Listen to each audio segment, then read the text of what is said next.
Podcastirmãos.com. Minus 10, 9, 8, 7, 6, 5. We have both ready to start. 2, 1, 0. Booster ignition and... Olá, pessoas! Podcastirmãos.com, Jetlag entrando no ar. Eu sou o Paulinho, estou aqui com o Gustavo, que hoje finalmente vai acreditar que a Terra é redonda.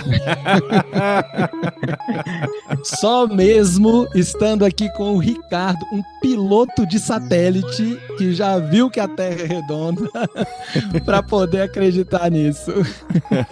E aí, pessoal, boa tarde, bom dia, né? Cada um tá num horário aí, cada um num lugar. Essa é a magia do jet lag, cada um num fuso horário e a gente se encontra no meio. Eu sou o Ricardo Freire, e tô aqui com o Paulinho, que tem uma grande formação aí científica com o mundo de Bickman, né? Vamos botar à prova aí esse conhecimento aí, ver quanto que ele tá sabendo aí. A minha formação foi com o mundo de Bickman e a pós-graduação está sendo com o Iberê no Manual do Mundo. Aí sim, alto nível. Altíssimo nível, eu também aprendo muito Alto com o nível, Iberê. é bom. E a gente vai falar aqui não só de viagens, não só de vida no exterior, mas também de vida fora da Terra. Não, vamos falar sobre espaço. Vamos falar sobre espaço, que o Ricardo tá aqui. Eu não tive muitos spoilers, o Gustavo conhece bem o Ricardo e eu sempre tento chegar com menos informações possível pra fazer o papel dos nossos ouvintes que estão aqui também conhecendo o Ricardo. Ricardo mora em Atlanta, nos Estados Unidos, e a gente vai conhecer a sua história, a sua jornada, tanto pra fora do país quanto pra fora do planeta, e a gente vai fazer trocadilhos com isso o episódio vai ser inteiro. muito legal.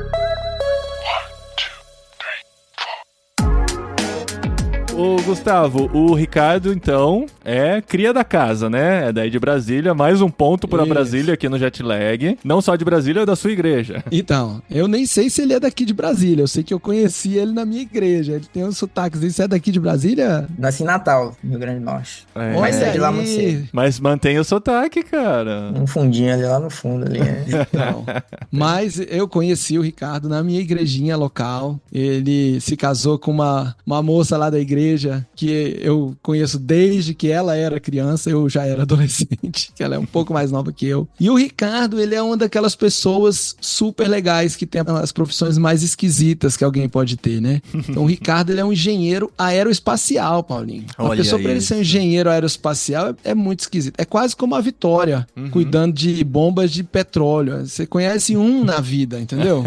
Um na vida. Sim. E o meu amigo, que é o engenheiro aeroespacial piloto de satélite, é o Ricardo. E o Ricardo, já faz anos que eu quero trazer ele aqui pro podcast. Eu queria trazer quando ele morava na Itália, estudando lá. Olha, tem Itália na história também. Só que hoje só consegui trazê-lo agora, com ele morando nos Estados Unidos. Ano passado visitei ele, fui conhecer lá. Mas vamos ouvir a história dele. Como é que foi essa caminhada, Ricardo? O que te fez ir ao espaço? Bom, entre aspas, né? Que você pilotava o satélite sem ir, né? O satélite não é tripulado, até onde eu sei, né? O satélite tava representando ele lá, né? Então, minha jornada aí pelo mundo, né? Já morei na Itália, tô morando nos Estados Unidos, já morei no Canadá também. Tive uma experiência no Canadá. Nem eu sabia dessa. Foi o que? Intercâmbio da adolescência? O Canadá foi na época do glorioso Ciências Sem Fronteiras, né? Olha aí. Na época que teve Ciências Sem Fronteiras, eu tava na faculdade e tive essa oportunidade aí, graças a Deus, de passar 6 meses lá no Canadá, na cidade, lá na capital mesmo, né? Em Ottawa, ou Oroa, né? Orawa. Que o pessoal fala. Oral, né? Que eles falam. Exatamente. E já aprendeu inglês lá, provavelmente, né? Já deu uma boa afiada no inglês. Esse tempo lá foi muito importante pra mim. Foi a minha primeira saída do Brasil, foi para esse intercâmbio. Eu fui pela faculdade, né? Na época eu tava fazendo engenharia no IME. Passei 6 meses na Universidade de Ottawa como pesquisador lá. E aí foi minha primeira experiência fora do Brasil, pegando aquele frio bravo lá do Canadá. Não foi fácil. Mas naquela época você fazia a faculdade ainda, graduação. Foi na graduação, eu tava no 4º ano da faculdade, pude ir pra lá. Mas a faculdade não era ainda na área aeroespacial, né? Não, minha trajetória na parte espacial foi interessante porque a minha formação original não é em espaço, né? Qual que é? Eu fiz engenharia de telecomunicações no Instituto Militar de Engenharia, no Rio de Janeiro, né? Como militar, né? Então eu fui militar militar boa parte aí da minha vida, uma boa parte considerável, né? Porque você já faz a faculdade no IME como militar, né? O IME, tem muita gente que não conhece o IME também, né? O IME seria como se fosse o ITA do Exército. É o Instituto Tecnológico de Aeronáutica que forma os engenheiros da Força Aérea, e o IME é o Instituto Militar de Engenharia do Exército que forma os engenheiros pro Exército. E o IME está em Brasília. O IME fica no Rio. Ah, no Rio de Janeiro. Eu acho que é uma das faculdades de engenharia mais antigas do mundo, inclusive. O Instituto de Engenharia, ele é bem antigo. Foi o primeiro do Brasil. Na época da coroa ainda, foi criada a Escola de Artilharia do Exército e tal. Ele foi virando engenharia, tudo bem tradicional. E aí eu fiz faculdade lá, e nesse tempo passei esse período no Canadá. Aí voltei e me formei em engenharia de telecomunicações. Aí no Exército, quando você se forma como militar, o Exército pega aquela turma que está se formando. No meu caso, se formaram 6 engenheiros só. E aí ele já cria vagas dentro do Exército para esses engenheiros irem trabalhar lá. Não necessariamente no Exército, que foi o meu caso, né? No meu caso, a Força Aérea solicitou um engenheiro que estava se formando no IME para ir trabalhar cedido na Força Aérea. Na época, né? Núcleo de Centro de Operações Espaciais, que viria a se tornar o Centro de Operações Espaciais das Forças Armadas. E estava na época que estava sendo criado esse centro, que viria a ser o primeiro centro de operações espaciais das Forças Armadas no Brasil. Até então o Brasil não tinha nenhum centro de operação espacial. Em que ano isso? Isso foi 2014. Nossa, bem recente.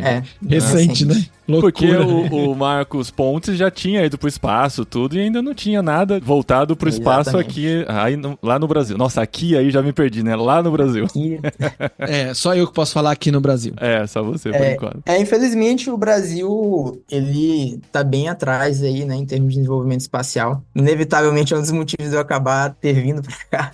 Exatamente por causa de eu vi que o negócio lá tava muito devagar. Eu falei, cara, eu vou ter que seguir por outro caminho aí, porque o negócio aqui não... Você podia escolher 2 opções, né? Ou Estados Unidos ou Rússia, né? que já tá há mais tempo no espaço. Não, calma. Vamos para as outras escolhas lá atrás. Vamos para as escolhas que já estamos na última escolha já. Sim. Vamos voltar as escolhas para trás. Não, vamos devagar. Mas enfim, assim, o Brasil já tem algumas coisas de espaço já há algum tempo, que é o Instituto Nacional de Pesquisas Espaciais, o próprio ITA, né, e o DCTA, que é o Departamento de Ciências e Tecnologias Aeroespaciais da Força Aérea, são relativamente antigos já. Tem coisa aí da década de 80, 70, que esses centros ou institutos foram criados, mas em termos de centro de operação militar, tá, não tinha realmente. E dessa época aí, 2012, 2010, começou a aparecer mais, ganhar mais força essa questão de operações espaciais militares, etc. E o Brasil tentou entrar nisso aí. Foi criado um programa espacial de defesa, o PES, que é o Programa Estratégico de Sistemas Espaciais, que caminhou em paralelo com o PENAI, que é o Programa Nacional Aeroespacial. E aí foi criado esse centro, a Força Aérea começou a pegar pessoas, engenheiros, tanto da Força Aérea como de fora. Então, houve essa ideia aí de trazer engenheiros de outras forças para trabalhar na Força Aérea. Então, tinha engenheiro da Marinha também. E eu peguei bem no início mesmo. Então, na época, só tinha eu, um cara do ITA e um coronel da Força Aérea. Era o Centro de Operações Espaciais das Forças Armadas do Brasil. Era esse aqui, 3 caras. Caramba! Você tava lá, olha aí. Você entrou pra história. E tinha outros militares que estavam fazendo cursos fora do Brasil, né? Apareceu uma vaga, né? Eu até comentei com o Gustavo que desde ali já via Deus agindo assim na minha vida. Interessante, porque eu não tinha nenhum plano de mexer com isso. Eu sempre fui apaixonado por espaço desde moleque. Assistia lançamento do ônibus espacial, tal, NASA, e achava o máximo. Tinha um desejo de trabalhar com espaço, assim, digamos, né, interno ali. Cheguei até a fazer um vestibular para engenharia aeroespacial na UFMG e tal, umas coisas assim. Mas acabou que eu passei no IME e optei por ir pro IME mesmo. E o IME não tinha engenharia aeroespacial. E eu fiquei tranquilo, assim. Eu via essa coisa de espaço no Brasil, mas como um negócio muito distante. E assim, e naquela época a gente não tinha tanto acesso como a gente tem hoje, né? Então, eu não sabia o que tinha no Brasil de espaço. Eu olhava assim e falava, cara, eu acho que não tá acontecendo nada de espaço aqui no Brasil. Eu vou estudar isso aqui, vou me formar e o que é que eu vou fazer da minha vida?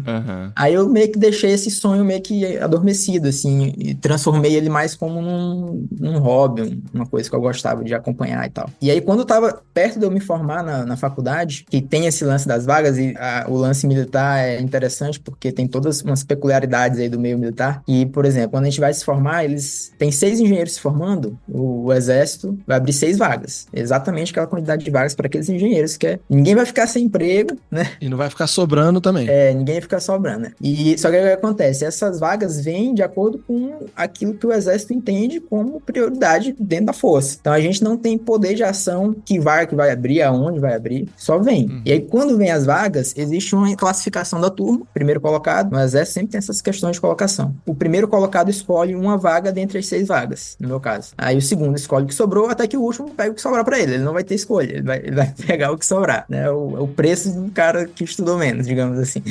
E graças a Deus eu tive também o privilégio de ser o primeiro da minha turma, dentro do IME, de telecomunicações. Então eu ia ser o primeiro a escolher. E na época, eu fui atrás de um coronel, que eu fiquei sabendo de um projeto que estava acontecendo em Campinas, de um rádio e tal, estava sendo desenvolvido pelo Exército em parceria com o CNPq, que não é a parte de pesquisa, é o Centro Nacional de Pesquisa, é outra coisa. E aí eu tava querendo ir pra esse negócio, eu fui atrás, consegui entrar em contato com o coronel, falei que eu era formando, ia ser o primeiro de turma, queria ir pra lá, ele falou, eu vou abrir uma vaga pra você. E aí o cara foi lá no comando do Exército pra abrir uma vaga pra mim. E aí quando saíram as vagas, apareceu a minha vaga lá. Ele realmente conseguiu abrir uma vaga pra mim. Só que apareceu uma vaga pra ir trabalhar nesse centro de operações espaciais que estava nascendo em Brasília. Eu nem dei bola. E aí um colega de turma que queria pegar essa minha vaga de Campinas, falou, rapaz, tu viu esse negócio de espaço que apareceu aí? Aí eu falei, não, o que é isso aí? Ele, tem uma vaga pra trabalhar aí no Centro de Operações Espaciais na Força Aérea. Eu falei, rapaz, deixa eu ver esse negócio. Aí eu fui atrás, entrei em contato com o coronel da Força Aérea, fui em Brasília conhecer, ele me vendeu um super peixe lá, falou que vem pra cá que a gente vai lançar satélite todo ano. E eu falei, rapaz, eu vou vir pra cá então. E aí eu abandonei a vaga que o cara abriu pra mim. Acabou que o último colocado da turma pegou essa minha vaga. Porque ninguém quis. Ele foi de castigo pra lá. E aí, enfim, foi um rolo doido. Eu sei que eu acabei indo pra lá. Graças a Deus, nunca encontrei esse coronel que abriu essa vaga pra mim. Espero que ele não escute esse podcast. Espero que ele não escute esse podcast. Ainda bem que eu já tô bem longe já no Brasil. Mas aí foi isso. Aí eu fui pra Força Aérea e aí lá tive muitas oportunidades boas. Eu visitei centros de operações espaciais na França, na Itália, porque na época a gente estava aprendendo como fazer um centro de operação espacial, né, no Brasil. Aí a gente visitou o centro de operações militares, né? Passei 2 semanas na França fazendo treinamento enquanto o satélite estava sendo construído, porque esse centro espacial foi construído no Brasil para dar suporte à operação do primeiro satélite geoestacionário militar/civil brasileiro que seria lançado, que foi o SGDC, que foi lançado em 2017. E aí foi feito um contrato com uma empresa francesa, a Thales Alenia Space, que ganhou uma licitação, né, para construir um satélite geoestacionário. O satélite geoestacionário é um negócio gigante, tamanho do ônibus, você só bota no foguete. Pergunta, o que é geoestacionário? Vamos aproveitar aqui o professor Ricardo, seu lado um pouco professor. de cultura espacial também. Não é nada parado. Não tá parado, não tá estacionado. Ele só tá seguindo. Já surpreende você falar assim, não, o satélite geoestacionário ele é do tamanho de um ônibus, a gente bota ele num foguete e manda ele pro espaço. Cara, um ônibus é grande. Um ônibus também. Pra você botar dentro de um foguete e botar isso no espaço. Vai, explica só um pouquinho aí, não precisa dar uma super aula não, mas o que é isso? O que é um satélite geoestacionário? Existe uma altitude específica no espaço que, quando você coloca um satélite lá, ele gira ao redor da Terra na mesma velocidade que a superfície da Terra está girando no espaço. Né? Então, basicamente, o satélite ele vai estar sempre, para um observador na Terra, ele vai estar aproximadamente parado, como se o satélite estivesse parado no céu, né? Mas, na verdade, ele está girando uma velocidade absurda. Ele está girando a 3 km por segundo. Tá? De velocidade que ele gira. Pouca coisa. Ele tá girando bem rápido. Então tem várias aplicações, principalmente na parte de comunicação, né? Porque aí você consegue estabelecer um link de um ponto na Terra com outro usuário usando esse satélite que tá lá parado e você nunca vai perder esse contato, né? Então, basicamente, as empresas de televisão via satélite, todas elas usam satélites geoestacionários. Por isso que a antena do geoestacionário fica parada, assim, porque o satélite tá parado. Sempre quis saber isso, cara. Você só tem que apontar para onde tá o satélite. Então, quando o cara vai instalar a antena na sua casa lá da DirecTV, ou então, né, no antigo aí, ou então qualquer coisa, claro. Ele vai chegar lá, ele tem um equipamentozinho que vai dizer para onde está o satélite da empresa dele, ele vai apontar a antena para lá, pronto, fechou. Virou pro lado, perdeu. Assim, fica mais fraco. Né? Se esse for o primeiro enviado pelo Brasil, então até então eram todos satélites enviados por outros países. Todos os satélites no Brasil, geoestacionários, são todos alugados aí. Eram, né? Até esse ser lançado em 2017. Exatamente. Tem algumas empresas, a Embratel tem uns satélites, mas assim, quando você vai ver, no fim das contas, o satélite é Star One, que é uma empresa mexicana, então assim, brasileiro mesmo ali, não tinha. Esse foi o primeiro. Então o satélite geoestacionário fica lá. E aí, a Thales Alenia Space ganhou esse contrato para fabricar esse satélite para a Força Aérea e para a Telebrás, foi um projeto conjunto com a Telebrás. Então, uso dual, né? Militar e civil. E aí, dentro desse essa licitação tinha a construção do satélite, o lançamento dele e a operação. A Thales, Alenia Space, deu esse suporte aí, tanto na fabricação quanto na implementação desse centro. E o centro ficou no Brasil, né? Fica em Brasília. E aí ele é operado por militares e civis da Telebrás. E aí na época eu tive a oportunidade lá de fazer esse treinamento na Thales, na época que o satélite estava sendo construído, eu vi o satélite lá na Terra ali, antes de ir para o espaço. Antes de ir para o espaço, que legal. Foi bem interessante. Eu acompanhei todo o lançamento dele até ele chegar na órbita, né? Porque a órbita geoestacionária fica a 35 mil quilômetros de distância da Terra. Então é muito alto. Mas foi lançado de onde? Da Guiana Francesa. Tá. No foguete Ariane 5. Do Brasil nunca foi lançado nada, né? Pro espaço? Não. Saindo de terra brasileira? O Não, VLS né? explodiu. Faz Não. muito tempo isso. A única chance seria o VLS lá, mas não deu certo. Ele explodiu e não teve dinheiro pra fazer outro, né? É. Foi por aí, Exatamente. o projeto acabou. Lá do Maranhão que ia sair. Então, do Brasil não teve. Aí foi bem legal, eu participei de toda essa fase de criação do centro. E aí, depois que o satélite foi lançado, eu operei o satélite por um mês. Eu era, como o Gustavo falou, o piloto do satélite, né? Porque o satélite, o que acontece? Por mais que ele esteja lá girando ao redor da Terra, acompanhando, né? Ele não fica fixo lá bonitinho, né? Tem umas perturbações gravitacionais, umas imperfeições, digamos assim, do mundo real. Ele acaba defasando, ou ele acelera mais, ou ele fica um pouco mais lento com relação à rotação da Terra. E se você não fizer nada e só deixar o satélite lá, você perde ele. E aí você tem que fazer manobras para puxar o satélite para a posição que ele tem que ficar operacionalmente. E aí a gente fazia manobra toda semana. Mas isso tem que ser manual, assim? Tem que ser uma pessoa fazendo? Ou hoje já... Tem que ser uma pessoa. Não, tem que ser uma pessoa porque são muitos fatores em jogo, né? Toda vez que você faz uma manobra, você tem que recalcular o peso do satélite. Você tem que recalcular, recalibrar os foguetinhos que tem no satélite que expele o gás que faz a manobra. A massa do motor do foguete, que é um tubinho, né? Como se fosse um negócio de um sino escapamento. Ali. Tipo um extintor. Ele vai sendo degradado com o tempo e vai perdendo massa também. Tudo isso entra no cálculo aí. Do movimento, né? Você tem que baixar essas informações, atualizar um banco de dados. E o grande problema é que, se der uma pane, você perde o satélite. Alguns milhões você perde. Ou você bate no satélite de outra pessoa. É pior ainda, porque tu vai perder o teu satélite e o do outro. E vai ter que pagar o outro também, né? Ressarcir o outro. Sem contar a crise diplomática que pode gerar, né? E política. Então, assim, o SGDC foi um contrato de 2 bilhões de reais. Caramba, é muita coisa em jogo. Galera não arrisca. Não, e 2 bilhões de reais em valor de 10 anos atrás. Então o pessoal até hoje não está começando a criar algumas tecnologias de inteligência artificial, não sei o que e tal, mas ninguém ainda teve coragem de botar seu satélitezinho sem uma pessoa para olhar lá e falar, tá tudo certo, vamos manobrar. Ah, entendi. Então, é muito, muito caro e como a gente fala de espaço, né? Espaço é um lugar que não dá espaço para falha. Deu pane, acabou. Você perdeu. Vai ter que construir um de novo. Não tem como consertar. E você não consegue substituir isso rápido. Vamos fazer outro satélite. Aí lá vai, meu amigo. Mais um ano para fazer. Ou manda um mecânico lá, né? Pra resolver. Também não faz isso. Já foi feito isso no passado, mas agora não faz mais, não. Não tem como. Então o pessoal prefere não arriscar. Eu sou tão curioso desse tema que vem um monte de perguntas assim que não são relevantes pro episódio. Eu vou deixar passar porque não vai ter como. Fui pensando, a gente faz um episódio de curiosidade do espaço. A gente faz depois. Pensando, esse gás aí, uma hora vai acabar, como é que faz? Ou tem suficiente para 5 mil anos de satélite rodando? Não, eu fiz essa pergunta. Essa é fácil de responder.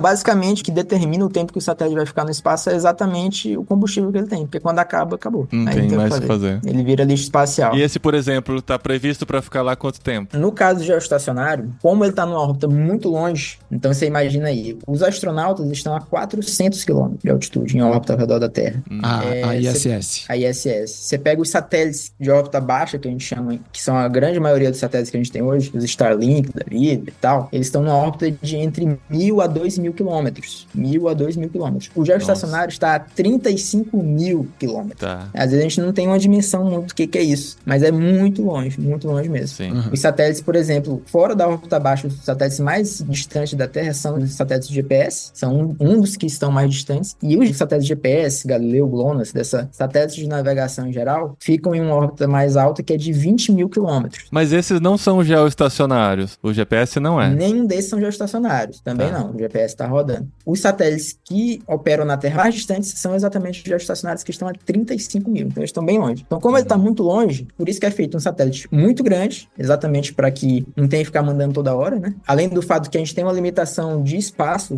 ao redor da Terra para colocar esses satélites, porque só existe uma órbita, uma altitude, uma inclinação específica que dá certo. Uau. Então, são satélites grandes para durarem muito tempo. E aí, por que eles são grandes? Para levar muito combustível. Por combustível. Para poder ficar lá muito tempo. Então, eles Tá. ficam ali 15 a 18 anos em operação, Tá. o geoestacionário. Dependendo de quanto você vai ter que usar de combustível pra ajustar ele lá, né? Isso. Aí pode variar. Então tem essa também, né? Cada jatinho que você dava de combustível lá, você pensava, nossa, Diminuía. 2 dias a menos de Diminui, satélite. exato, é isso em mesmo. cima. E qual que era o Caramba. problema? Às vezes tinha um alerta de colisão. Ah, Um objeto que tá voando lá e vai colidir com o satélite. A gente tem que desviar. ah, A gente tinha que fazer um cálculo e a gente desviasse usando o mínimo de combustível. Exatamente porque se a gente Sim. usasse muito, ia perder menos tempo, ia ter menos diminui sentido. a vida útil dele. Caramba. E quanto tempo, a última pergunta técnica, quanto tempo leva A pra, cara do Paulinho tá pra ótima. sair... Não, eu sou apaixonado por esse tema. Pra sair da Terra e chegar nessa altitude, quanto tempo de viagem foi? Depende, existem várias formas de se chegar lá, né? A gente utiliza a forma que gasta menos combustível, essa fase de inserção orbital que a gente chama pro geoestacionário. Daria pra fazer ela, tipo assim, em 3 dias, mais ou menos. Mas a gente faz em mais ou menos uns 15 a 20 dias. Pra economizar combustível. Para economizar combustível, que a gente joga ele lá, aí deixa ele dar umas voltas, e você também tem que recalcular a posição dele em tempo real, né? Então você precisa completar algumas órbitas para poder fazer esse cálculo. Se eu for fazer uma manobra sem saber onde eu tô, aí eu vou para um lugar que é onde eu não quero ir. Aí então não tem como. Então, no espaço tem essas questões. A gente tem que saber bem onde tá o negócio, porque senão dá errado. Que Né? E loucura, não tem cara. ninguém lá medindo, né? E a gente deixa ele dar algumas voltas, coleta os dados, calcula a posição, faz o cálculo de manobra e executa. E aí, pro geoestacionário, o satélite executa, geralmente são 3 manobras de 3 horas de duração. Ele fica 3 horas com o foguete ligado lá. Sim. Pra mudar a órbita dele para uma órbita mais próxima da geoestacionária, ele faz 3 manobras dessas de 3 horas e ele consegue chegar na posição final dele. Que é quando você chora, né? Da quantidade de combustível que tá gastando, né? Você fala, mano... Nossa, então você gasta quase metade do combustível dele só pra Só ele pra chegar na órbita. ajustar. Uau! Nossa. Que legal, cara. Bem bizarro. E os terraplanistas ouvindo isso agora, falando, nossa, quanta Pirando, baboseira. pirando. Isso Como esse mesmo. Ricardo é criativo nas histórias que ele inventa, né?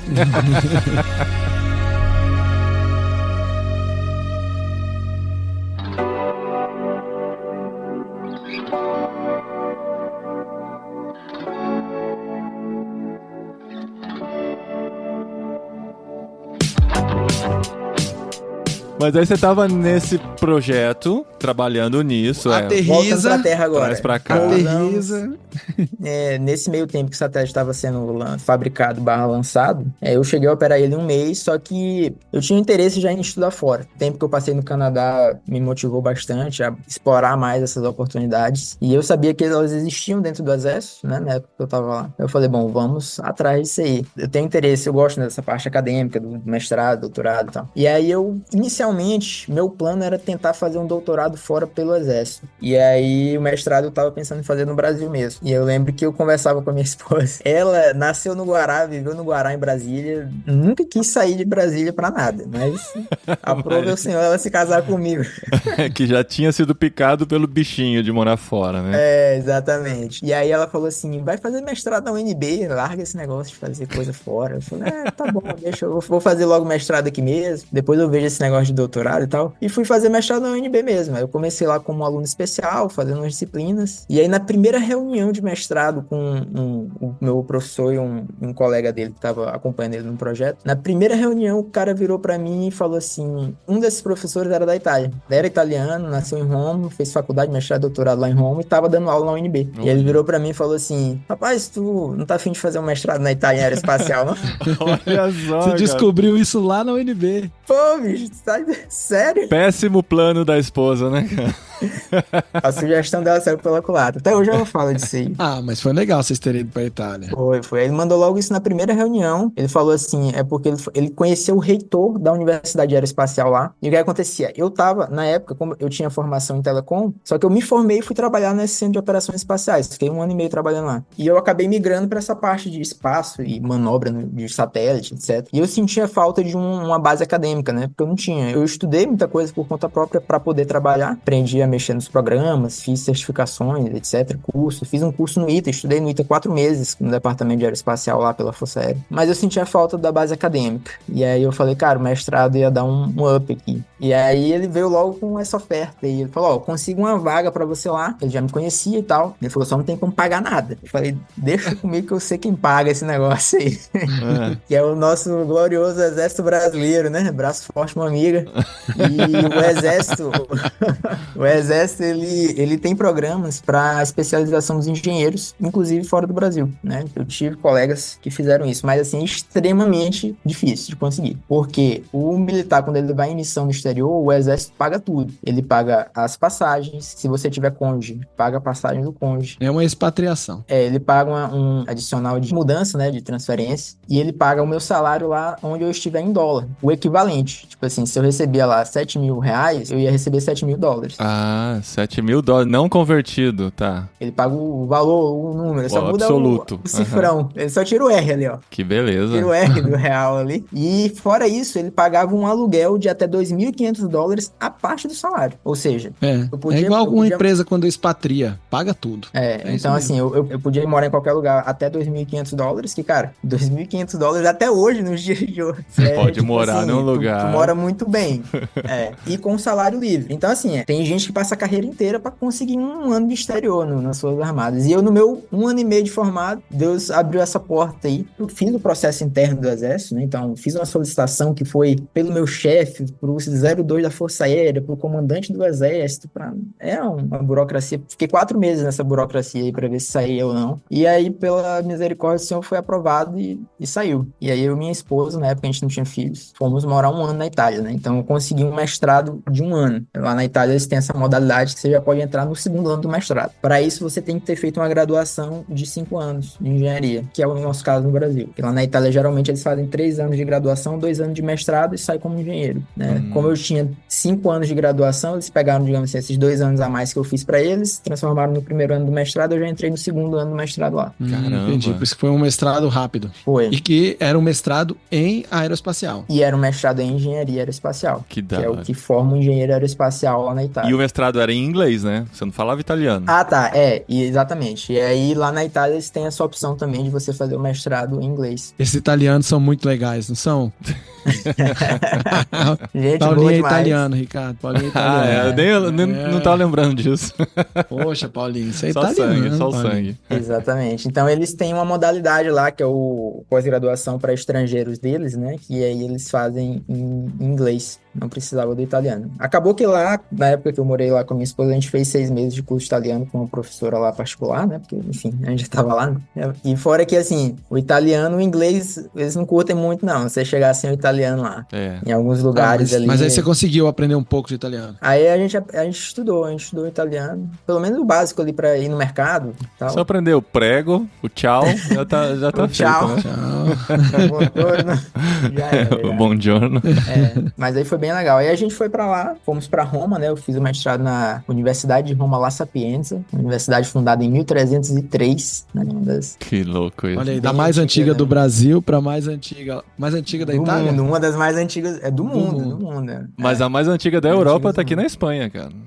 Eu fui lá já. Eu acho que a Sapienza é a 3ª universidade do mundo, uma coisa assim. Aí foi bem legal, e assim, só tava eu e minha esposa, né? Então foi lua de mel ali um pouco, que a gente ficou lá e... Aí meus primeiros 6 meses lá, eu fiz todas as disciplinas do mestrado, e nos outros 6 meses só tinha que fazer a dissertação lá do mestrado. E aí foi bom que eu não tinha aula, então a gente teve tempo pra rodar bastante. E qual era o tema da sua dissertação? A minha dissertação foi sobre sistemas de navegação, digamos assim, um GPS brasileiro, entre aspas, né? Não foi bem isso, mas foi um pontapé inicial, eu propus um projeto para corrigir erros do sinal GPS no Brasil, e com isso aí seria um primeiro passo para a gente caminhando para ter uma constelação de GPS nacional no Brasil, que assim tinha que estar alinhado um pouco com o Exército, né, com o interesse do Exército. porque ele tava pagando lá. Né? E você foi enviado pra lá pelo exército, claro, o exército esperando que você voltasse com esse conhecimento e servisse mais no Brasil, né? Exatamente, para aplicar. Exatamente. Inclusive, se eu não voltasse, eu teria que pagar uma multa aí, uns 300 mil reais. Ah, tá, leve. Tá. E, se eu não voltasse. Então, eu inclusive recebi uma oferta lá, porque eu fiz um estágio lá na empresa. E aí o cara falou, fica aí, cara. Eu falei, bicho, não vai dar pra ficar não. Aí você é negociado igual o jogador de futebol, né? Tem que pagar multa rescisória de 300 mil reais, aí você pode me contratar. E aí eu fui lá, fiquei lá esse tempo, e foi interessante, porque lá na Itália, como eu tava nessa turma de estrangeiros não italianos, né? Minha turma era todo mundo de fora. Então tinha um cara do Marrocos, 2 caras do Irã, um cara do Azerbaijão, sei lá da onde. E eu comentei com o Gustavo, né, quando a gente conversou a última vez, que foi uma oportunidade que eu tive de falar de Deus para algumas pessoas que eu nunca imaginei falar, algumas culturas, né? Muita gente da Índia. Então tenho amigos que até hoje falo com eles, um indiano e um iraniano. Pessoal, tinha várias coisas que aconteciam, na verdade, né? Tinha esse cara do Irã falava assim, caramba, tu já é casado, novo, assim, por que que se casou novo? Eu falo, porque eu sou crente.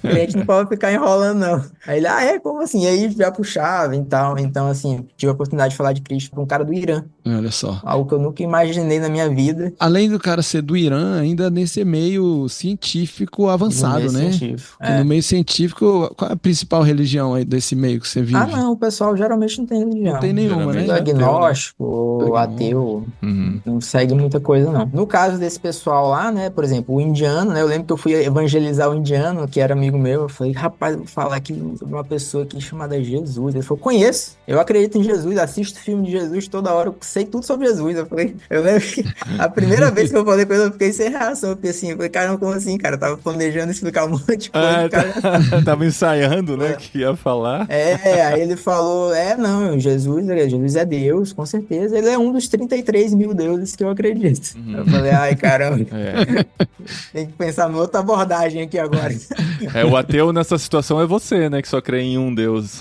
E ateu pra todos os outros, né? Mas é muito interessante, sim. É a oportunidade de morar fora, né? A gente tem essas janelas aí de ter contato com pessoas.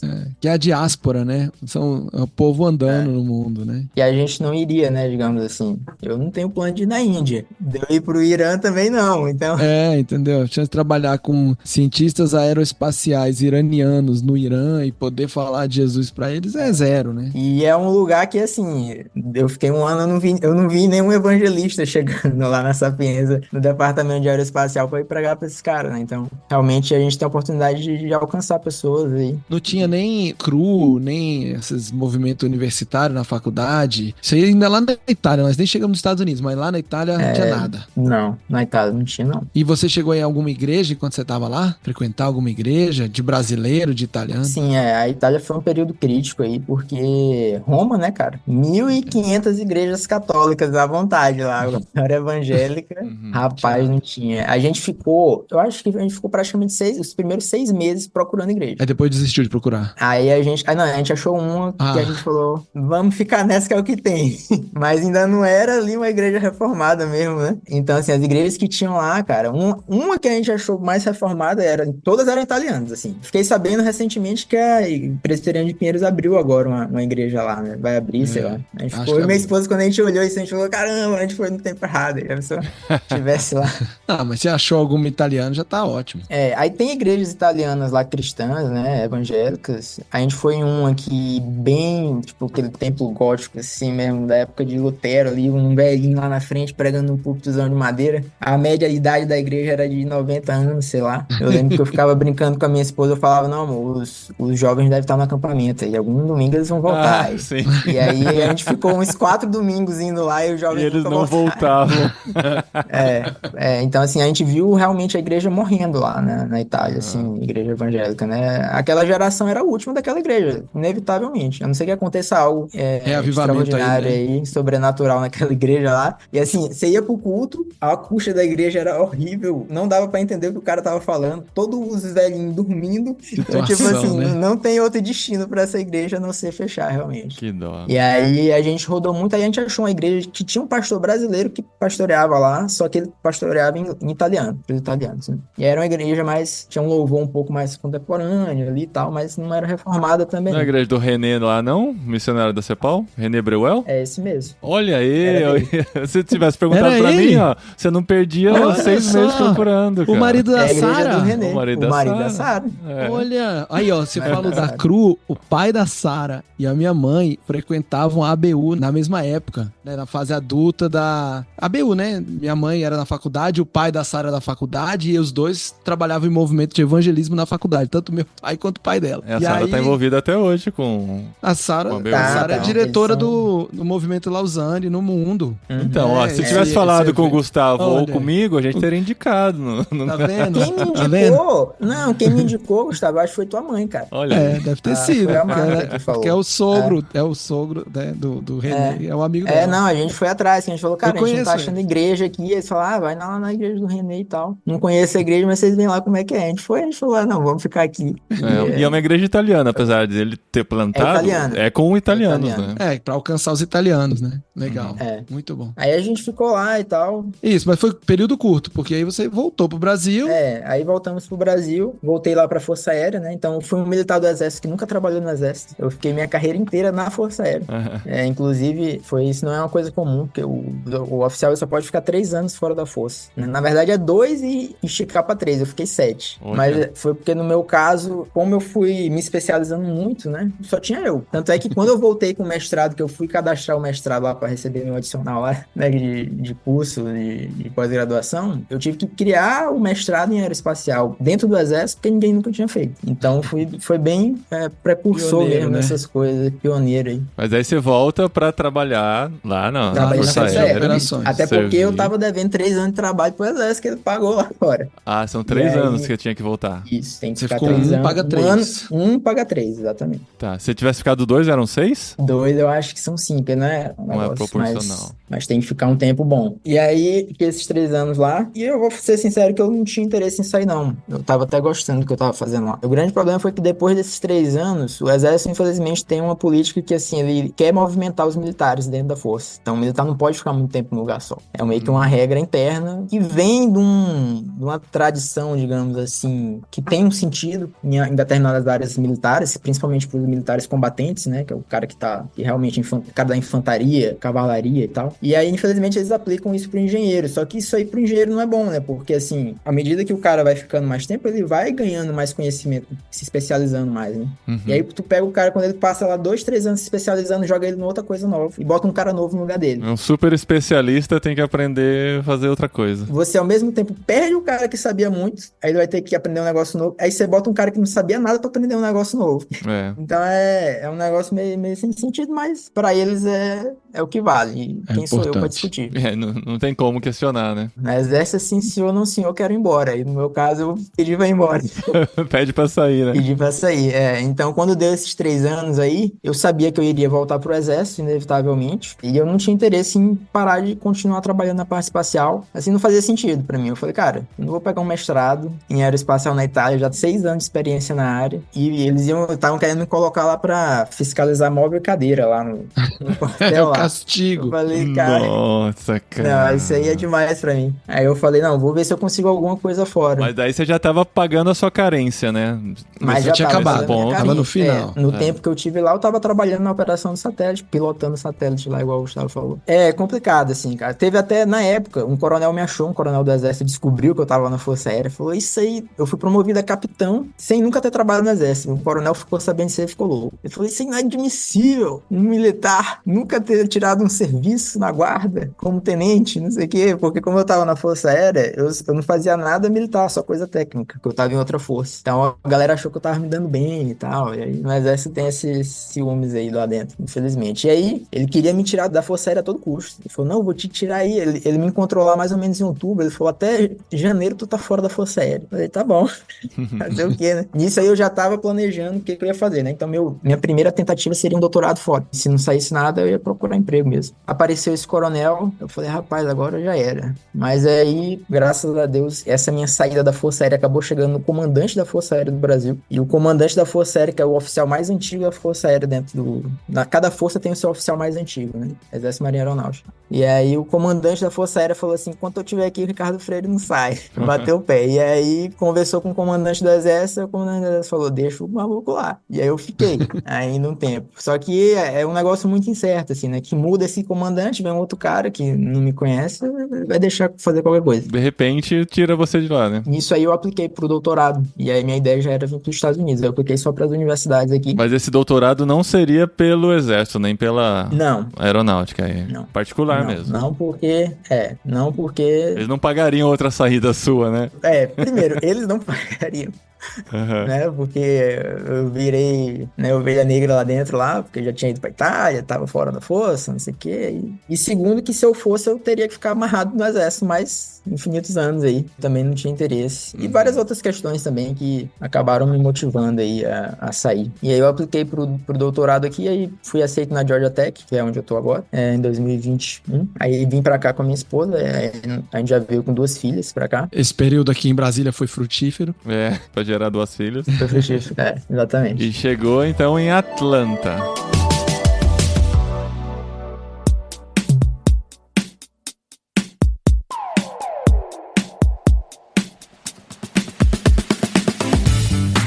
Você foi parar na Georgia Tech, que eu tive a oportunidade de conhecer e dar uma volta aí com você na Georgia Tech, que é uma super universidade de tecnologia do estado da Geórgia, que fica em Atlanta, dentro da cidade de Atlanta mesmo. Um campus sensacional, gigantesco, lindíssimo, super top. Você mora num predinho perto do campus, né? Um apartamento, acho que talvez para os alunos ali, com a família. E você foi estudar o quê? Isso. Ciência aeroespacial de novo?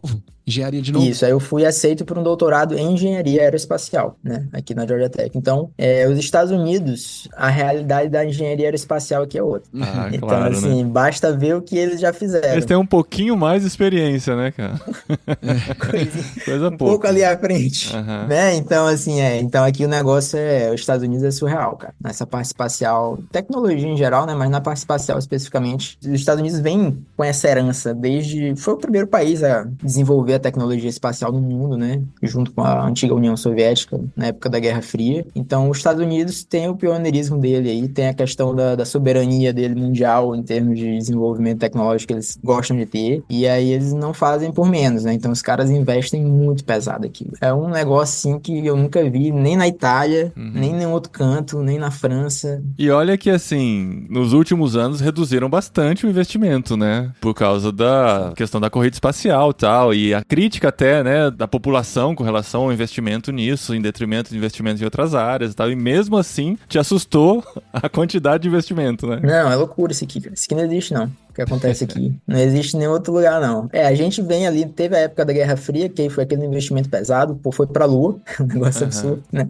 Depois a gente veio a era aí do ônibus espacial, que foi uma grana pesada também, que eles investiram, que a NASA gastou com o ônibus espacial, né? Cada lançamento do ônibus espacial era centenas de milhões de dólares na época. E eles construíram vários, né? Vários. Foram mais de, não lembro quantos lançamentos, acho que uns 200 lançamentos de ônibus espacial aí que rolou. Não. Então, cada lançamento desse aí, 250 milhões de dólares pra fazer uma grana surreal. Então, realmente, depois desse período deu uma baixada. A gente teve o período que os Estados Unidos ficou sem ter acesso ao espaço, né? Ele usava da Rússia. Saíram dessa dependência a tempo aí, né? Com a SpaceX. A SpaceX deu uma mudada grande aí no cenário espacial. Então, porque agora entra o investimento privado, né? Privado, isso, a gente teve uma transição aí de 2000 a 2010 e 2015, que foi o início do New Space, que a gente chama, que é quando as empresas começaram a atuar dentro do desenvolvimento espacial, né? Quando acabou a hegemonia militar. Governamental. Militar e governamental, né? Antes quem desenvolvia a tecnologia era só a NASA, né? NASA.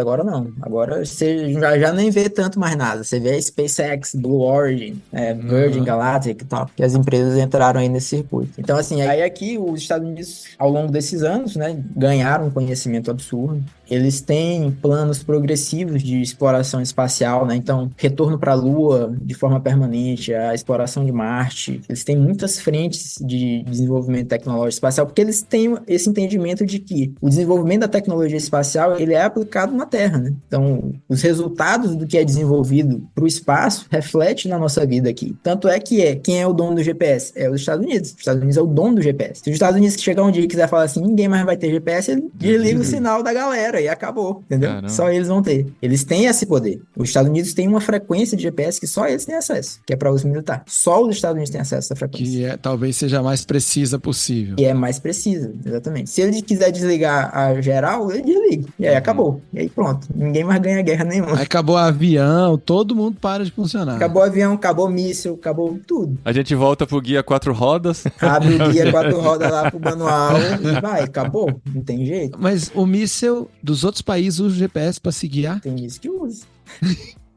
Não é louco isso? Mas os caras... porque faz parceria e tal. Eles não conseguem desligar só para um uso, né? É aquilo. O cara não vai fazer o GPS dele, que é muito caro. Mas os Fazer nossos uma amigos constelação russos de devem ter um O russo GPS tem um deles, deles. não? Ele tem o GLONASS, é o GPS russo. Um backup, né? Ah, tá. Aí você foi em 2021 para fazer o doutorado, mas você segue? Estamos em 2024, você continua nesse doutorado? Aconteceu alguma coisa nesse tempo? Eu comecei, na realidade, em 2022, porque em 2021 estava na época da pandemia, a gente acabou não conseguindo tirar o visto, a gente adiou um ano, a gente veio em 2022. E aí tô aqui, terminando o segundo ano de doutorado, né? E tem mais quanto pela frente ainda? Aí só Deus sabe, né? O doutorado é um mistério. Doutorado, tem gente que passa 8 anos fazendo doutorado, não é o meu plano é terminar em 4. Então, Tá. se Deus quiser, mais 2 anos, ou 3 no máximo. E a gente pode dizer que o seu trabalho aí é o doutorado, você não faz nada além disso. Não, aí eu faço pesquisa, né? Eu tenho uma bolsa aqui, né? Porque a minha faculdade aqui é $80 mil por ano. Então, é meio caro, né? E eu não tinha nem o dinheiro pra pagar nem nada disso aí. E você não tem o exército mais por trás de você, O né? exército não tá mais me bancando. Não tem os $2.400 de aluguel mais também. Não, aquela brincadeira... Acabou. Aquela brincadeira acabou. Mas é que os Estados Unidos, as faculdades são todas pagas, né? Essencialmente. Aí eu tenho uma bolsa aqui de pesquisa, e aí, no caso, eu trabalho como pesquisador, eu sou um Research Assistant. No meu caso, eu trabalho com a pesquisa com a FAA. Aí vem um outro ponto aqui, né? Que os Estados Unidos, para quem não é americano, tem muita restrição de projetos, né? Então, por eu não ser americano, eu não consigo entrar em vários projetos aqui da faculdade mesmo. Por questões de segurança? Eu ando no meu laboratório, tem sala que tem uma placa vermelha gigante assim, ó. Apenas americano, US citizen. ITAR Olha restricted. só, E aí, eu cara. não posso... Aí tem assim, Interessante. cuidado com seus dedos, não toque nessa maçaneta se você não for um americano. A galera faz umas brincadeiras assim. Mas é loucura, que os caras são neuróticos. E rola muita coisa. Eu conversei com um cara de uma empresa na Northrop Grumman, que é uma empresa americana. Ele comentou que recentemente teve um caso de um chinês que estava lá trabalhando com eles. Tipo, o cara veio, pegou um green card, conseguiu entrar na empresa americana de aeroespacial e o cara tava espionando, mandando os projetos pra China. Rola mesmo, né? Eu perguntei pra ele o que é que aconteceu, ele falou que não sabe. Esse cara, ninguém sabe. Ninguém sabe o que deu do cara.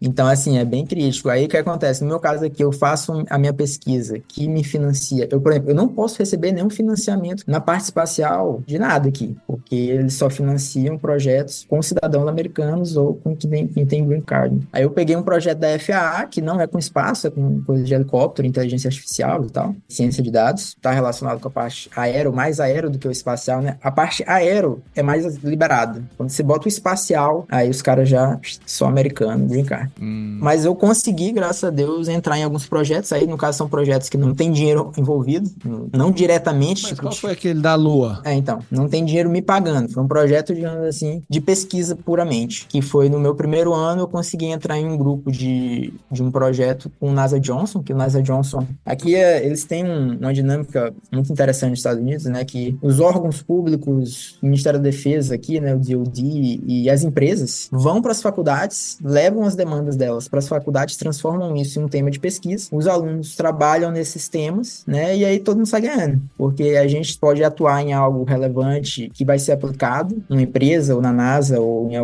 na Força Aérea, na Space Force, e a empresa consegue diminuir o custo, porque eles gastam menos com a gente, com a faculdade, né, porque a faculdade também recebe outros incentivos fiscais aí governamentais de outras empresas e tal, e aí máquina, a engrenagem gira aí, né? Então, a gente desenvolve pesquisa, as empresas desenvolvem, saem ganhando, e a faculdade recebe investimento, porque eles pagam para os alunos fazerem isso. Aí a faculdade consegue ter alunos. Então, só o departamento de aeroespacial aqui recebe 250 milhões de dólares por ano. Uau, só dessa universidade. 250 milhões, o meu departamento, só o meu departamento da Georgia Tech. Tem outras engenharias aqui, né? É outra mecânica, realidade, química. né, É outra realidade. E aí vão ser outros centenas de milhões de dólares que cada um vai recebendo. E, cara, é muito doido, assim. Se o cara pega aqui, tem uma sala que tá nova. Eu lembro que eu cheguei aqui, tinha uma sala muito massa de conferência, com uns projetores, um negócio assim. Aí os caras simplesmente botaram a sala abaixo, construíram uma sala nova. Falaram, não, eu tava precisando atualizar essa sala aqui. Gastamos 1,5 milhões de dólares pra reformar ela, com tudo top do mundo. Umas telas gigantes. Aí você pensa, não, o que eu faria com 1,5 milhões de dólares, né, cara? E os caras fazendo assim, reforma né? auditório. Eles reformaram duas, inclusive. Foi cada uma, deu 3 milhões no total.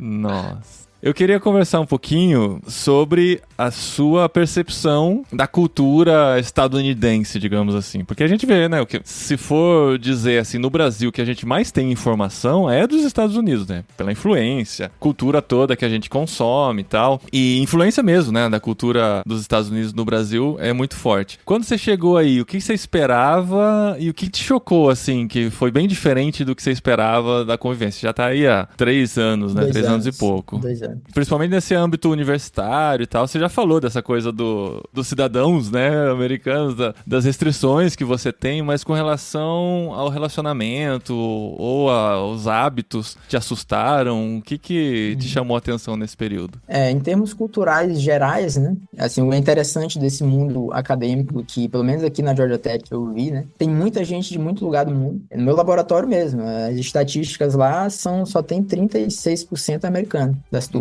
O resto é tudo 30 e outros por cento é indiano. A Índia é Tem pesada, mais indiano cara. que locais. Isso eu vi lá Cara, isso eu vi tanto aqui quanto na Itália e no Canadá também. Tipo assim, a Índia, tudo que é tecnologia, os indianos estão lá, cara. Impressionante. Lá na Itália tinha uma turma inteira de primeiro ano só de indiano. Uau! Completa, só de indiano. Uma turma inteira só de indiano. E aqui, 33% da turma é indiana. Uau. Quase a mesma quantidade de americano na O turma. que isso vai dar daqui a uns anos? Quem vai ser a potência aeroespacial? São Índia, né? E aí o resto são outras nacionalidades aí. Não tem tanto brasileiro. No meu laboratório mesmo, que é o maior laboratório de aeroespacial daqui da Georgia Tech, tem 200 alunos. Só tem eu mais 2. Né? O resto é indiano e americano. E muito francês. Tem, assim, um número razoável de franceses. E aí outros países. Tem uma galerinha da África que vem, Europa em geral, né? E asiático, né? Asiático também. Asiático tem muito, né? Então você tá nessa cultura mesclada e tal, mas todos estão vivendo debaixo do sistema e da cosmovisão norte-americana, né? Como que é essa relação? Aqui é muito... Eu achei bem interessante a questão do esporte aqui, é um negócio que é muito forte, né? Então, os jogos, tive a oportunidade de ir em alguns jogos já de beisebol da Georgia Tech, e vai a galera toda, o pessoal vai torcer mesmo, e todo mundo de amarelo com azul, que é as cores da Georgia Tech, né? Tudo enfeitado até o talo, e você vê cara que vem, tipo assim, o cara é ex-aluno, velhinho lá, ele vem assistir o jogo da Georgia Tech, entendeu? Então, eles valorizam muito, e existe muito essa cultura aqui de ter aquele apego pela universidade aqui, né? Então, todo mundo, tu vê nos carros, na plaquinha, tem lá o cara que é da Georgia Tech, o cara que é da Georgia State, o cara que é da Califórnia e tal. Isso é bem interessante. Uma valorização grande pelas universidades aqui, né? Que é algo que a gente não vê. Tu não vê ninguém andando, muito raro, assim, né? Não vê, também não é igual a gente vê aqui no Brasil, o cara andando com um adesivozinho da UNB, da USP, né? Tipo, até tem moletom, gente que usa, né? às vezes, mas é bem raro, bem raro. Moletom, uma blusa, um boné. Tipo, acho que nem tem. Nem fabrica o negócio. Boné. Aqui tu vai numa loja da Georgia Tech, maluco. A loja, os negócios feitos pela Adidas, os moletons, as coisas. Que legal. Tipo, é um negócio bem, bem surreal, assim. E a questão do consumismo, assim, porque dizem que o que choca muito, né, é a questão do consumismo. A gente gravou um episódio recentemente que o nosso convidado disse que se o mundo todo consumisse o que os Estados Unidos consomem, a gente precisaria de, sei lá, não lembro quantos planetas terras para dar conta da quantidade de... Realmente os Estados Unidos é a potência aí. Você vê a Amazon americana aqui, cara, é loucura.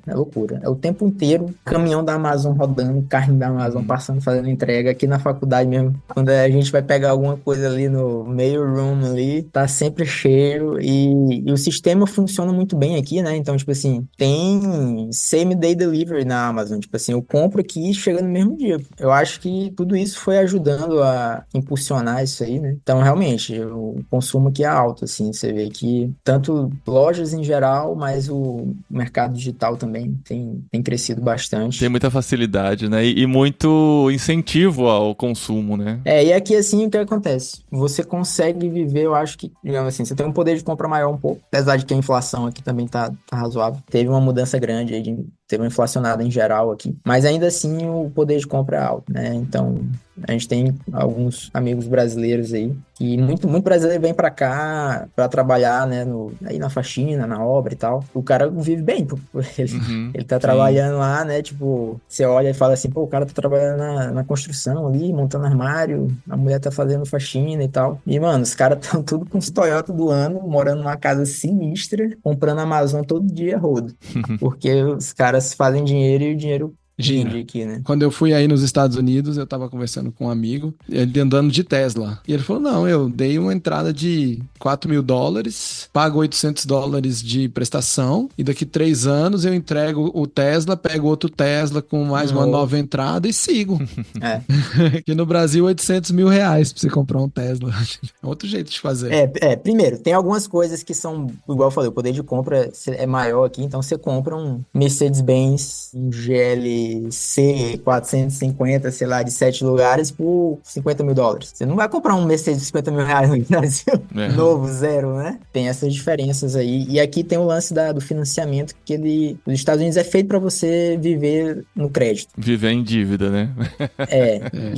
Mas a vantagem a vantagem, digamos assim, é que você consegue, se você conseguir, aqui tem o lance do score, né? Cada pessoa tem um score de bom pagador. Se você conseguir ter um score bom, você consegue baixar muito os juros. Então vale a pena mesmo, no fim das contas, se você for ver, porque quanto mais prestações você estiver pagando, maior vai ser o seu score, menor vão ser os seus juros, e aí você consegue comprar casa com juros mais baixos, você consegue comprar carro com juros mais baixos. Então ao invés de tu pagar 15%, 10% de juros, tu vai pagar 3%, entendeu? Ou então tu vai dar entrada numa casa, se tu tiver um score bom, ao invés de dar 15% de entrada, tu dá 2%, 5% de entrada, e aí tu já comprou, já dá entrada numa casa. Então, economia feita para o consumo, foi ajustando com o tempo, né? Economia é feita para incentivar o consumo. E já quebrou algumas vezes por causa disso, né? Inclusive por causa desses créditos todos aí. Às vezes o negócio desanda. Algumas quantas vezes. A última que eu me lembro, acho que foi 2008, né? 2008 foi o bolha imobiliária. E é o ritmo de trabalho, o que você tem pra dizer, né? Outra coisa que a gente ouve muito e tem muito acesso, essa coisa do priorizar muito o trabalho em detrimento da família, o workaholic, né? Que vai ficar fora o tempo todo. No seu contato dentro da universidade, você também vê esse comportamento? Aqui, primeiro choque cultural pesado é tipo assim, que não existe horário de almoço. Você pega o snackzinho, senta na frente do computador e snack, e toca. Assim, tem um ou outro lugar que o pessoal faz, mas, vixe, aqui eu cansei de ter aula meio-dia e meia. Ou aula meio-dia, tipo, eu não vou almoçar não nesse negócio aqui. Eu falo, não, te vira aí, mano. Mas fala, talvez seja mais tarde, né? Mas mais tarde também não tem, né? Nunca chega. Não tem, mas não tem, na prática não tem. Aí eu via os colegas aqui americanos, o cara puxa ali do bolso um sanduichinho natural, pá, come, e fechou, é isso aí. Então o pessoal tem isso aí mesmo. Eu já tive a oportunidade de conversar com algumas pessoas e eles falam que realmente não tem essa não, é muitas horas de trabalho, é fazer dinheiro. A gente vê um pouco disso na parte de saúde aqui, né? Então, tipo, minha esposa às vezes já foi em algumas consultas médicas aqui, que a médica, cara, tá atendendo 3 pacientes ao mesmo tempo. É mesmo? Sem brincadeira, 3 simultaneamente. Ela vai numa salinha que fala que tal, já vai pra outra. Pra quê? Pra ganhar dinheiro. Porque cada consulta é ela pagando ali.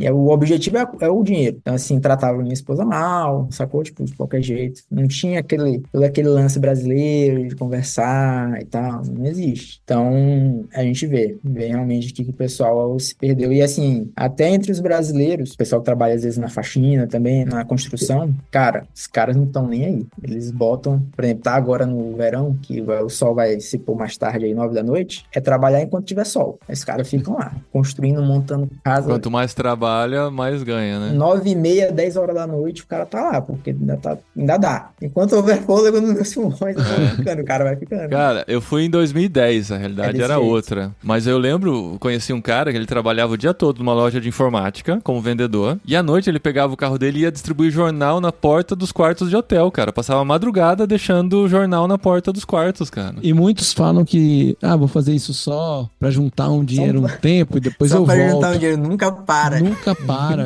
vicia, Depois você né? experimentou a comodidade, né, de ter, né, pra você voltar pra que jeito. você tinha antes. Ixi, eu já cansei de ver casos e isso é normal, pô. O cara entra no ritmo e ele não para mais. Até o sol se pôr.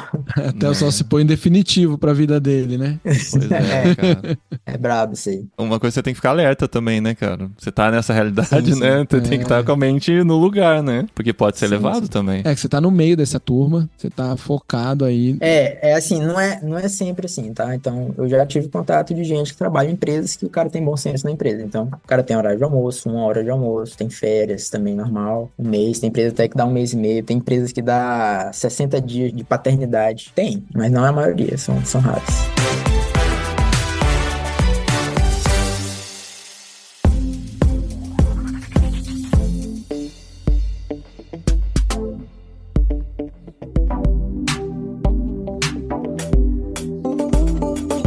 Mas, Ricardo, você tá aí e você tá vendo, né, essa conversa que a gente tá tendo aqui, você tá vendo a comunidade brasileira. A comunidade brasileira na Geórgia é muito grande. Provavelmente você tem muito contato com eles, né? Eu sei que você já frequentou uma igreja de brasileiros. Essa é a realidade do brasileiro que tá morando aí. Essa é a realidade de trabalhos mais básicos, 12 horas de trabalho por dia, juntar dinheiro pra voltar do Brasil e nunca mais voltar. Essa é a vibe. Exatamente. Então, assim, a gente, quando chegou aqui, primeiro a gente procurou alguma igreja perto da gente, americana mesmo, que a gente não sabia se tinha igreja brasileira ou não. E a gente não achou nenhuma igreja reformada boa, assim, porque a gente foi basicamente nas presbiterianas, só que aqui a gente descobriu que tem um problema grave da igreja presbiteriana americana, né, que é a tal da PCUSA, que é a Presbyterian Church of United States of America. Que a PCUSA foi uma das primeiras presbiterianas que veio ali, né, da Escócia lá do John Knox. Só que a PCUSA, infelizmente, já no início da década de 90 ali,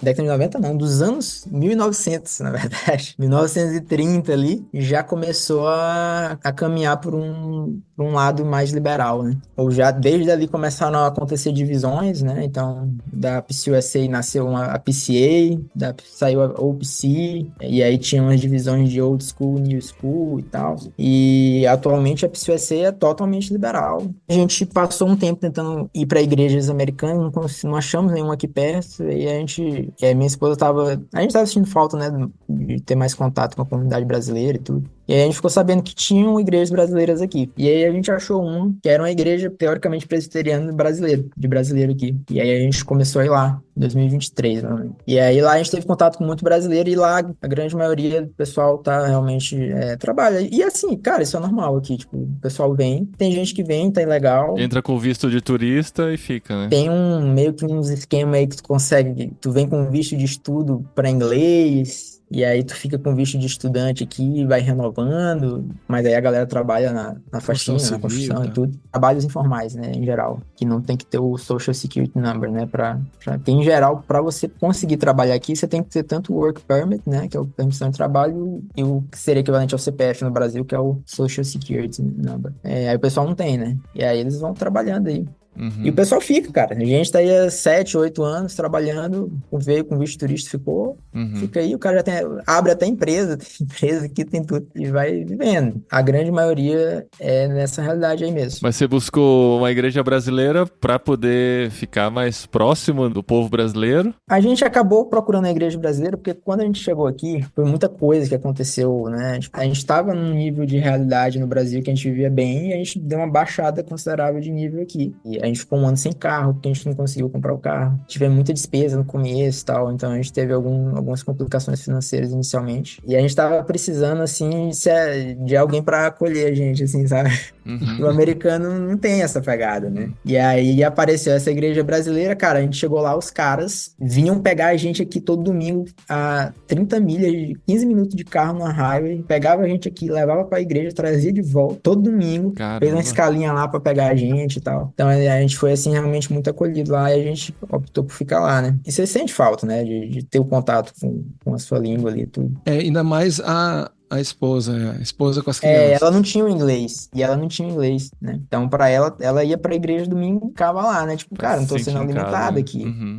Tanto pra se sentir em casa, quanto ser alimentado espiritualmente, não tá, né? Você precisa tem que ter o alimento espiritual ali. Só de culto online, né? Não dá. Culto online não dá, não existe cristão online, não.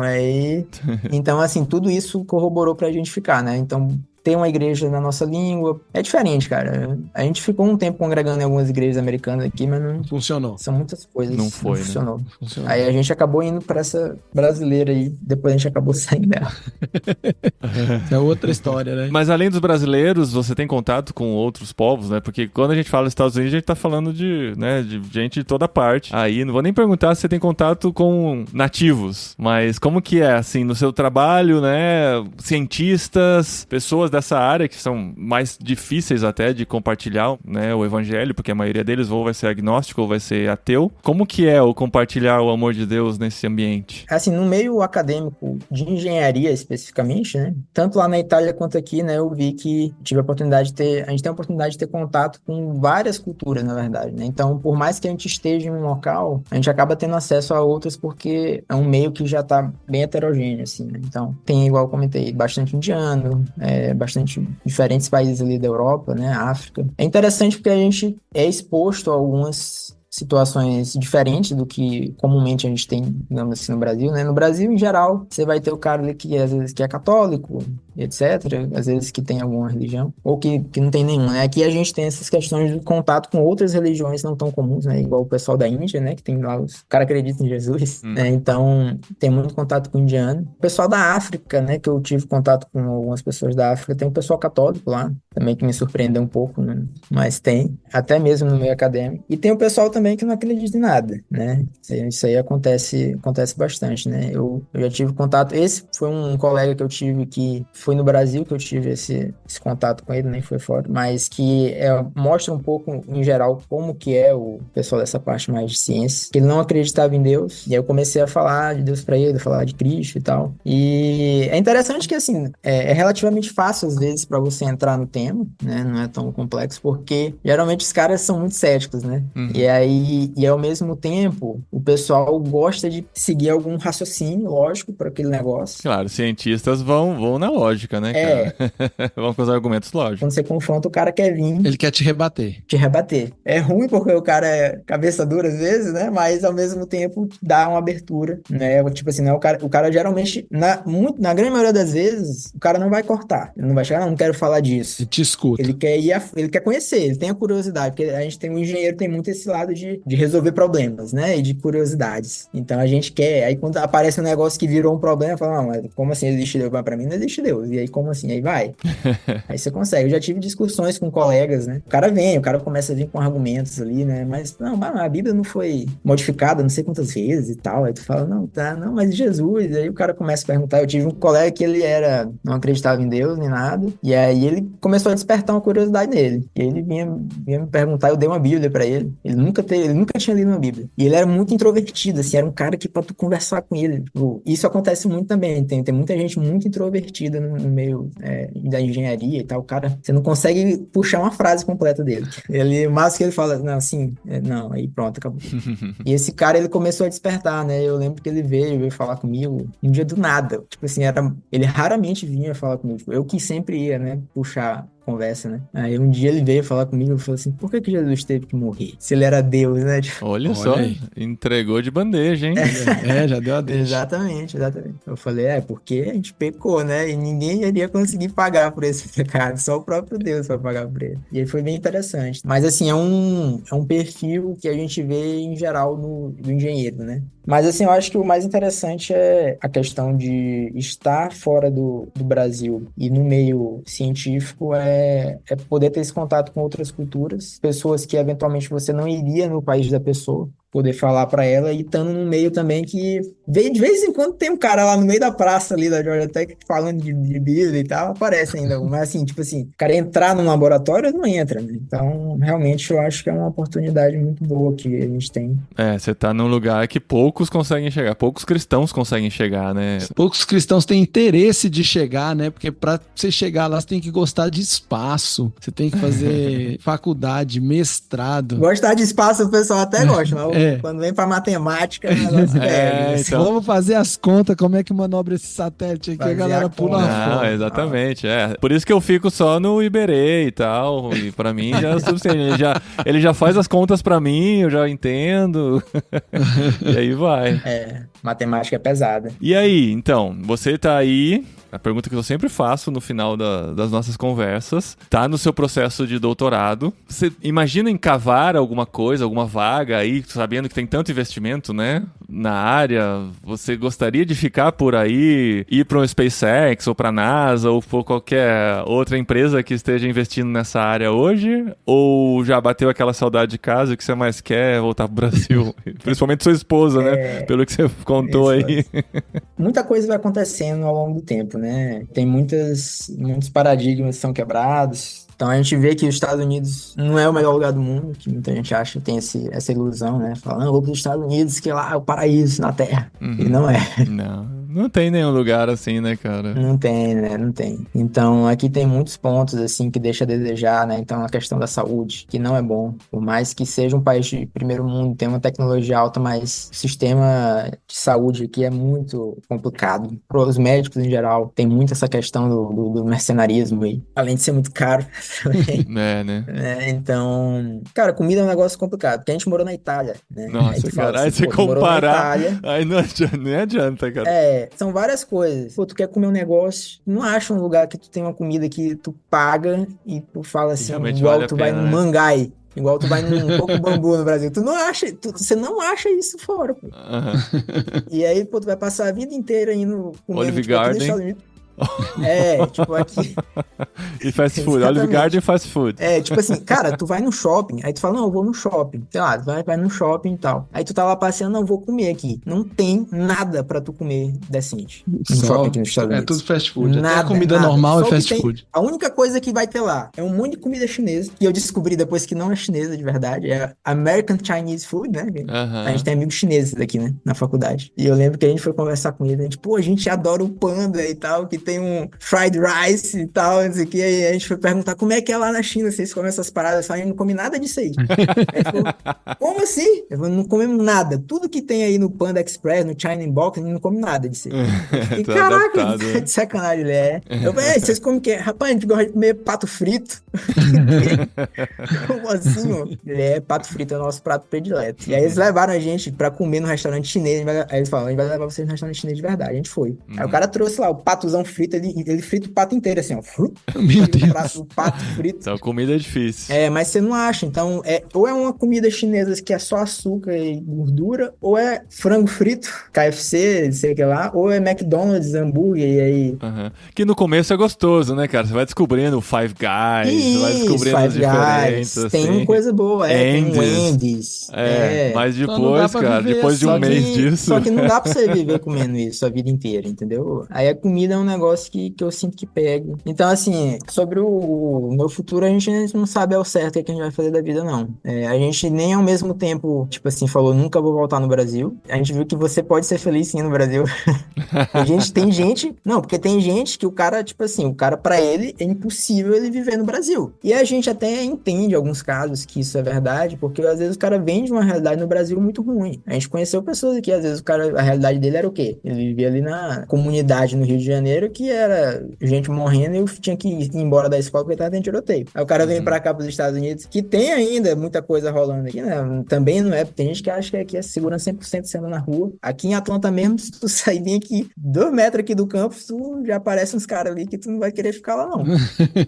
Então, Então, não é essas coisas, mas pro cara que tava numa realidade muito ruim no Brasil, aqui é o paraíso. Mas não era o nosso caso, a gente vivia bem no Brasil. Então, vai depender muito do que acontecer aí no futuro. Aqui, no meu caso, para engenharia aeroespacial, tem a questão da restrição de cidadania. Como você falou, trabalhar na SpaceX. Eu não consigo entrar em nenhuma vaga de trabalho na SpaceX atualmente. É mesmo? Mesmo se eu me formar aqui na Georgia Tech. Olha Porque tem que ser Green Card ou American Citizen. E o processo para você virar um cidadão americano é impossível para a realidade que você tá.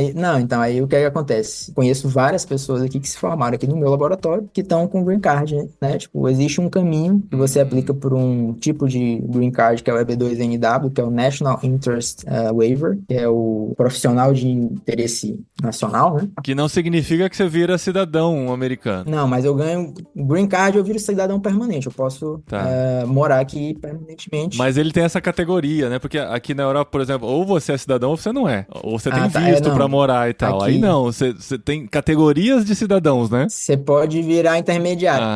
Tá. E com o Green Card, o que acontece? Das vagas de aeroespacial, vamos dizer que 90% ou 80% você tem que ter Green Card. Vão ter ali alguma porcentagem que você tem que ser cidadão, que é diferente. O Green Card você não virou cidadão, você só pode morar. Nossa, então o Green Card não é suficiente pra tudo. Tem alguns projetos que você tem que ser citizenship. E aí você tem que abrir mão da sua cidadania. Mas também não é fácil pode conseguir. Ter dupla nacionalidade sendo americano. Existem caminhos. Por exemplo, eu conheço um pastor que ele vai entrar pro exército americano pra ser capelão. E ele vai ganhar cidadania americana como pastor. Então tem caminhos, né? Igual eu falei, tem o EB2NW, que seria esse Green Card. Entrando pras Forças Armadas aqui, você pode entrar, qualquer pessoa pode vir e falar, eu quero virar militar dos Estados Unidos aí. Assim, tem alguns processos aí, né, que você precisa seguir, mas é possível e você virando militar, você ganha cidadania. Mas você vai ter que servir um tempo, né, e tal. Tem algumas questões aí em jogo. Mas você não considera isso, né? Não, ou é uma possibilidade? Porque você já foi militar o suficiente, né? Já fui militar, pra mim já deu, já. Já deu. Mas você pode, com o Green Card, depois de 5 anos com o Green Card, você pode aplicar pra cidadania, também é um caminho. Mas assim, já tendo Green Card já é possível. Então tem muitos colegas que eles se enquadram nessa categoria. Pra você se enquadrar no EB2NW, você só precisa ter uma pós-graduação na sua área, um mestrado, por exemplo, já é o suficiente, e mais de 5 anos de trabalho na área. Então, eu já me enquadraria, eu poderia aplicar pro meu Green Card já com o que eu tenho. Mas eu conversei já com alguns colegas e eles falaram que quando você termina o doutorado, dá um peso. Dá um peso maior. E aí você consegue também pegar uma carta de recomendação do diretor do laboratório, que é um cara que... O diretor do meu laboratório é um cara totalmente fora do planeta, um cara sinistro pra caramba. Que legal. Tudo isso teria um fortalece peso a tua aplicação. Isso é uma possibilidade, então, que você tem, que você pensa. É uma possibilidade, é um caminho. Quando eu terminar aqui, eu posso ficar 3 anos trabalhando aqui com o mesmo visto que eu tô, sem ter que fazer nada. Meu plano é vou tentar conseguir alguma vaga por aqui, ver como é que vai ser, ver como é que tá a questão de adaptação das meninas, das minhas filhas, né, na escola. Elas estão com quantos anos? 2 e 4.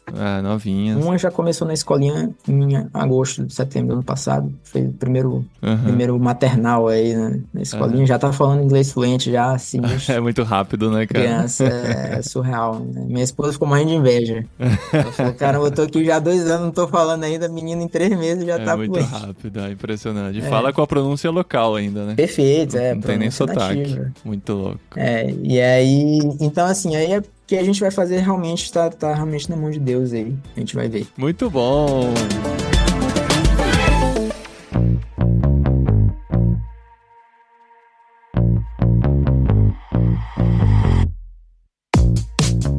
Gustavo, assim como o Ricardo, nordestino, né, viveu muito em Brasília e tal, mas nasceu no Nordeste. Assim como ele, temos muitos ouvintes nordestinos que ficam falando assim, vocês só fazem coisa em São Paulo, vocês só fazem essas coisas aí em Brasília e tal, aqui pro Nordeste, ninguém lembra de nós. Que notícia a Tente traz para os nossos irmãos nordestinos nesse episódio? Pois é, pela primeira vez na história deste país, teremos um Go Equipped no Nordeste. A gente tá muito animado de levar o Go Equipped pro Nordeste e a gente pode manter ele no Nordeste por alguns anos, sem problema nenhum. O Nordeste é muito grande, grande, tem muito crente lá, muita gente querendo fazer missões, pensando em missões, muitos profissionais, muita gente boa de faculdade, de universidade. Dessa vez nós vamos para Recife, nós vamos fazer o nosso Go Equipped nos dias 20 a 23 de novembro. Tem lá em tempo Recife. pra se preparar, hein, gente? Não é assim, eu fiquei sabendo agora, já é semana que vem. Não, tem alguns meses aí pra você se programar, mesmo que você não more no Recife, dá pra se programar. Isso. Se você mora lá em Pernambuco, se você mora na Paraíba, é tranquilo pra você ir pra Recife. Se você mora um pouquinho mais longe, dá tempo de se organizar. Recife tem muito voo, você consegue chegar lá. Nós vamos fazer numa igreja no centro histórico de Recife, uma igreja bem bacana, bem moderna, a Igreja Rio. Quem é de Recife vai conhecer essa igreja. A gente vai fazer o evento lá. A gente também vai fazer algo diferente dessa vez. Dessa vez a gente vai cobrar bem baratinho pra quem se inscrever primeiro. Então, quem tá ouvindo o episódio aqui na época do lançamento, não é um cupom de desconto, é um lote. De julho até 31 de agosto, o Go Equipped vai ser por R$180, Paulinho. Nossa. Menos da metade do preço dos outros anos. Uhum. Depois, quem comprar em setembro, aí vai ter uma surpresinha. O preço vai subir um pouco. Qual é a nossa ideia? Nossa ideia é ter um curso para muitas pessoas, mas que a gente tenha antecedência nas inscrições para que a gente organize. Dessa vez, quem vem dar o curso junto comigo e com o Hugo, nosso podcaster aqui, sempre convidado, eu e o Hugo vamos dar o curso, mas também vem o Steiner, que é o fundador da Tent. Caramba, o Steiner vai estar lá. Ele não vem desde 2018 pro Brasil. Dessa vez ele vem, a esposa dele vem também. A esposa dele vai dar algumas aulas. E a gente ainda tem uma outra convidada que tá criando coragem para vir diretamente da África do Sul. Essa é a única que ainda não tá confirmada. Mas nós teremos o curso lá em Recife aproveitando o novo feriado nacional, que é o feriado do dia 20 de novembro, Dia da Consciência Negra. Esse é um feriado que era feriado só no estado de São Paulo e no Rio de Janeiro. E desde o ano passado foi sancionada a lei, ela passou a vigorar esse ano, então é um feriado nacional. Que legal. Então você aproveita aí, se antecipa na organização com seus colegas de trabalho, fala assim, esse feriado quem pega sou eu, ninguém vai estar pensando nele. E aproveita para ir lá para Recife. Nós vamos fazer uma programação diferente, a gente vai ter o conteúdo todo, mas vai ter tempo pra gente conhecer Recife, aproveitar que a gente vai estar lá em Recife e ter um tempo de qualidade com os professores para conversar, para planejar, para sonhar a ida pro campo. Então vai ser uma oportunidade assim ímpar. E se Deus quiser e permitir, no outro ano a gente volta pro Nordeste. Vamos ver. E se a galera contribuir, né? Se a galera participar, né? Se o povo for pro curso, dá motivo pra fazer de novo. Isso. Aqui em Brasília a gente já fez 6 vezes, então eu já não tem mais tanta gente interessada por aqui. E daqui de Brasília, se você mora aqui em Brasília e está interessado, é fácil de você pegar um voo pra qualquer capital do Brasil, né? Então é tranquilo ir lá pra Recife. Só ficar de olho nas promoções aí e a gente se vê em novembro lá em Recife. tentebrasil.com.br, inscrições abertas. Muito bom. Ricardo, muito bom conseguir gravar com você depois de tanto tempo. Muito bom contar pra todo mundo parte dessas histórias tão legais que Deus tem permitido você viver aí. E vamos caminhando junto. Aos poucos a gente vai estreitando os relacionamentos missionários, missiológicos, os relacionamentos pro reino. Espero que Deus siga fortalecendo sua família aí. Foi muito legal esse bate-papo. Pena que não deu pra matar a curiosidade do Paulinho sobre terra plana e tudo mais, porque a gente vai ficar para outro episódio. Acabou focando em vida neste planeta, na Terra, com pessoas aqui deste planeta, mas quem sabe a gente não marca um fora do jet lag para falar do espaço, propriamente dito.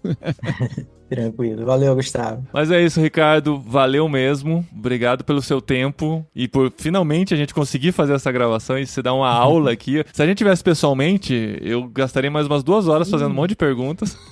Mas vamos deixar para oportunidade que a gente vai se encontrar um dia, se Deus quiser. Beleza. Valeu, Paulinho aí. Muito obrigado pela oportunidade. Gustavo também. E foi um prazer. Prazer compartilhar um pouco aí do que Deus tem proporcionado para mim aí e poder contribuir de alguma forma no reino de Deus, né? Que só tem a agradecer e ser grato a Deus por tudo que Ele tem feito em nossas vidas aí. Muito bom. E nos escutamos no próximo episódio do Jet Lag. Até lá.